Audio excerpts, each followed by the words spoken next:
welcome to Hannity. All right, buckle up. Tonight, the deep state is crumbling right before our eyes. Just moments ago, our own Catherine Herridge broke major news. Now, sources claiming that fired FBI Director James Comey may have now, in fact, leaked his private memos detailing meetings with President Trump to multiple individuals. This is damning new revelation that could land James Comey in serious legal jeopardy. Now, even CNN's chief legal analyst, a liberal, is saying that the former career bureaucrat could be in major legal trouble tonight.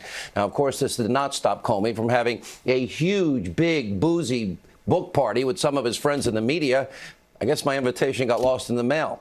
Also tonight, Judicial Watch, for the first time, they have released 281 pages, just brand new, newly uncovered emails from Hillary Clinton's private server. And yes, it includes some classified information, totally redacted. Why haven't we gotten these sooner? We will reveal the contents of those emails in just moments.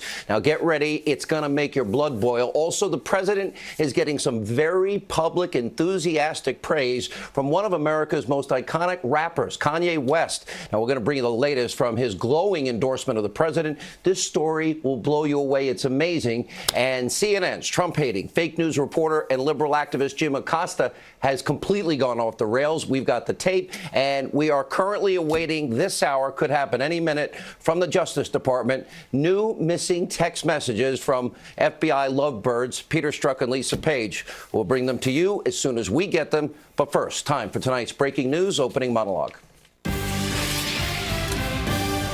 All right, tonight we start with explosive news from our own Catherine Herridge, the memos that Jim Comey leaked to the media that ultimately became the catalyst, his desire for the appointment of special counsel Robert Mueller. They were more widely shared than he previously disclosed. Now, last year, Comey told Congress that he leaked this memo to his friend, Professor Daniel Richman at Columbia University. Now, tonight, sources are revealing that Comey's current lawyer, longtime friend, Patrick Fitzgerald, you may remember the Scooter Libby case, was also given this potentially classified information in these documents, and sources are also claiming that Comey may have leaked the memos to yet another unnamed individual. Now, just moments ago, here's how James Comey tried to explain all of these leaks that he never told us about before. I sent one memo, unclassified then, still unclassified, and it's recounted in my book, to my friend Dan Richman and asked him to get the substance of it, but not the memo, out to the media. Separately, I wrote a bunch of memos about my interactions with President Trump, and I was what was called an original classification authority at the FBI, meaning I had the training and the authority to make decisions about what should be classified, what shouldn't. Some of those memos I decided should be classified. 4 others, I wrote them and was highly confident they should not be classified. Those 4, I kept a copy at the FBI and a copy in my personal safe at home. After I was fired, I put together a legal team of 3 people, one of whom was Professor Dan Richman at Columbia University. After I had asked him to give this information to the media, I separately gave my legal team 4 memos, which were unclassified. The bottom line is, I see no credible claim by any serious person that that violated the law. Yeah, that's like Obama saying no serious person could think Russia could ever have any tampering in our elections. Now, contrary to what Comey just said, in just moments, we will have multiple credible individuals, including former U.S. Attorney Joe DeGeneva, shine some light on Comey's serious misdeeds. Now, CNN went on to press Comey on his potentially illegal leaking. Amazing. Watch this. You did leak memos. I mean, is it okay for somebody at the FBI to leak something, an internal document, even if it's not classified? Isn't that leaking? Well, there's a whole lot wrong with your question, Anderson. First, I didn't leak memos. I asked a friend to communicate the substance of one unclassified memo. Whether you... Can I finish for a second? Sure, okay. One unclassified memo to the media, and I was really important. I was a private citizen. I was not an FBI employee at that time. But it was an internal document. It was a document you had written while you were FBI director. That is a leak. I mean, if you tell somebody, don't give them the document, but tell them what's in the document, that's still a leak, no? Well, not to get tangled up in it, I think of a leak as an unauthorized disclosure of classified information. Really? That's it? Has Anderson been secretly watching this show? Now, remember, in June of last year, James Comey made no mention of this during his testimony before Congress. Take a look. Did you show copies of your memos to anyone outside of the Department of Justice? Yes. And to whom did you show copies? I asked President tweeted on Friday, after I got fired, that I better hope there's not tapes. I woke up in the middle of the night on Monday night, because it didn't dawn on me originally, that there might be corroboration for our conversation. There might be a tape. And my judgment was I needed to get that out into the public square. And so I asked a friend of mine to share the content of the memo with a reporter. Didn't do it myself for a variety of reasons, but I asked him to because I thought that might prompt the appointment of a special counsel. And so I asked a close friend of mine to do it. And was that Mr. Wittes? No, no. Who was that? A good friend of mine who's a professor at Columbia Law School. Now, remember, he was under oath. That means even more jeopardy for Jim Comey tonight. And was James Comey withholding information from Congress? Did he lie by omission? Now, this is damning new revelations that are surrounding whether or not the fired FBI director acted in an unethical and potentially illegal way after he was fired. And tonight we can confirm that the Office for the Inspector General is investigating Jim Comey, the disgraced former FBI director. For months on this program, we have been predicting that Jim Comey could well, in fact, be facing serious legal consequences for these actions. And earlier this week, the president weighed in. Remember, he wrote James Comey illegally leaked classified documents to the press in order to generate a special counsel. Therefore, the special counsel was established based on an illegal act. Really? Does everybody know what that means? Now, even CNN's top liberal legal analyst, a total lib, is weighing in. And even he acknowledges this is not looking good for Jim Comey. What is the president implying there? Well, what he's saying is that when James Comey took those memos that recounted his conversations with the president and gave them to Professor Dan Richman at Columbia University, that was an illegal leak, especially since he considered, he knew that Richman was going to give that to the press. But are notes about a conversation with the president taken by then a private citizen, are those classified? They may or may not be. And in fact, when the administration or Congress released some versions of those memos, some of the portions were blacked out. I think James Comey actually is in a pretty vulnerable position here. Just because something is not marked classified doesn't mean that after the fact it couldn't be retroactively designated classified. I think Comey may really have a problem there.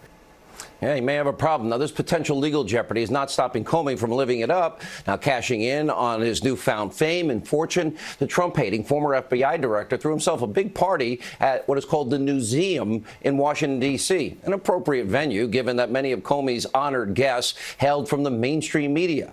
So let's hope Jim Comey made a good impression. After all, we do know this book tour and this media blitz is just one big tryout for Comey's future career, if he wants one, as a pundit on conspiracy TV, MSNBC, or fake news CNN. Now, one more breaking story to bring you. Fox News has learned that former New York City Mayor Rudy Giuliani has now taken over discussions with the special counsel, Robert Mueller, about a possible interview with the president. Now, Rudy Giuliani just put out a statement. It reads in part, the president has produced 1.2 million documents that is historically unprecedented. We believe it presents overwhelming proof that the president did not collude with regard to the 2016 election. Remember, that's where it was supposed to start. And according to sources, the president is open to speaking with Robert Mueller and wrapping up the investigation. We're going to analyze these new developments later in the show. My advice, until Andrew Weissman and other anti-Trump agenda-driven investigators are fired, no way Donald Trump should do that interview.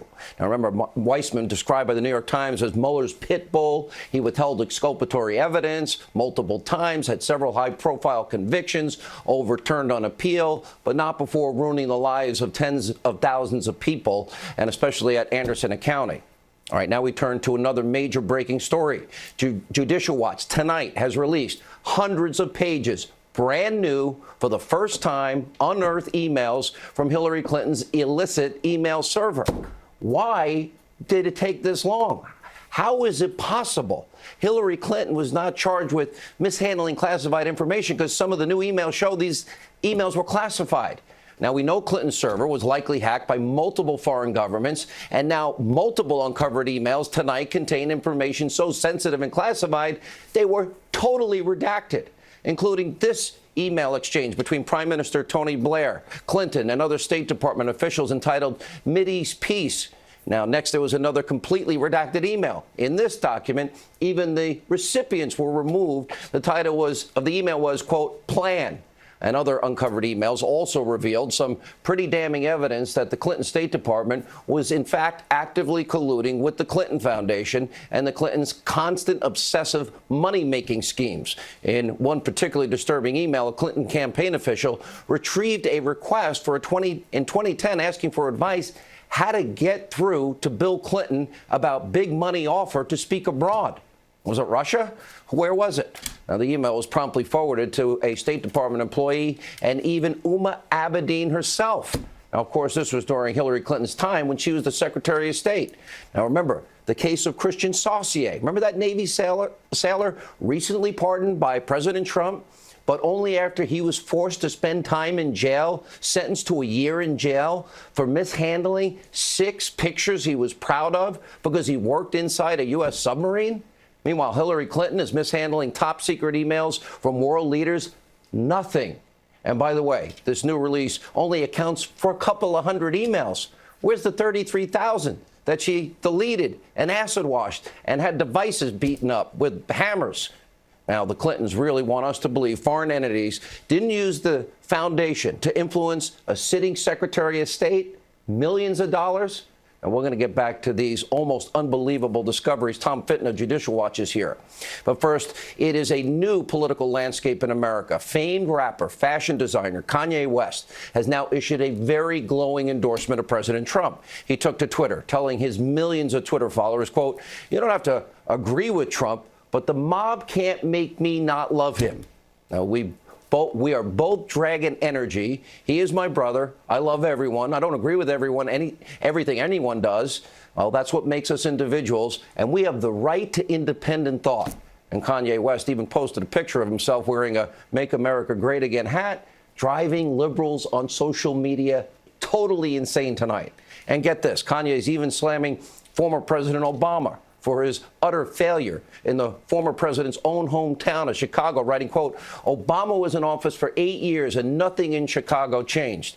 Now, Kanye West is absolutely right. We talked about this a lot. Under the Obama administration, nearly 4,000 people were murdered on the streets of Chicago, his hometown. Obama barely mentioned it, did nothing. This was American lives, American treasure lost, tragedy, travesty. Now, of course, this all started after Kanye West publicly stood up for a black conservative, a woman that we had on the program this week, Candace Owens, after many on the left slammed her remarks at UCLA. Take a look at this. What is happening right now in the black community, you're going to hear it in this room first. There's an ideological civil war happening. Black people that are focused on their past and shouting about slavery, and black people that are focused on their futures. Victim mentality is not cool. I don't know why people like being oppressed. It's the weirdest thing I've ever heard. I love oppression. We're oppressed. 400 years of slavery, Jim Crow, which, by the way, none of you guys lived through. Your grandparents did, and it's embarrassing that you utilize their history. You utilize their history, and you come in here with more emotion than they ever had when they were living through it. More emotion than they ever had when they were living through it. It's embarrassing. You're not living through anything right now. You're overly privileged Americans. Amazing moment. Star is born. And while Kanye West takes a stand for freedom of thought and freedom of expression, we should all support this. Over at CNN, you have your professional Trump hater, so-called journalist, Jim Acosta. Well, he's doing the exact opposite and going completely off the rails, claiming that Americans could be inspired by Trump's rhetoric, calling out liberal media bias, and actually commit acts of violence against the president, against the press.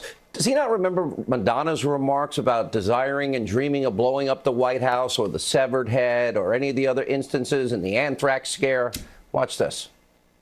The problem is that people around the country don't know it's an act. They're not in on the act, and they take what he says very seriously, and they take attacks from Sean Spicer and Sarah Sanders and what they do to us on a daily basis very seriously. They don't have all their faculties in some cases. Their elevator might not hit all floors.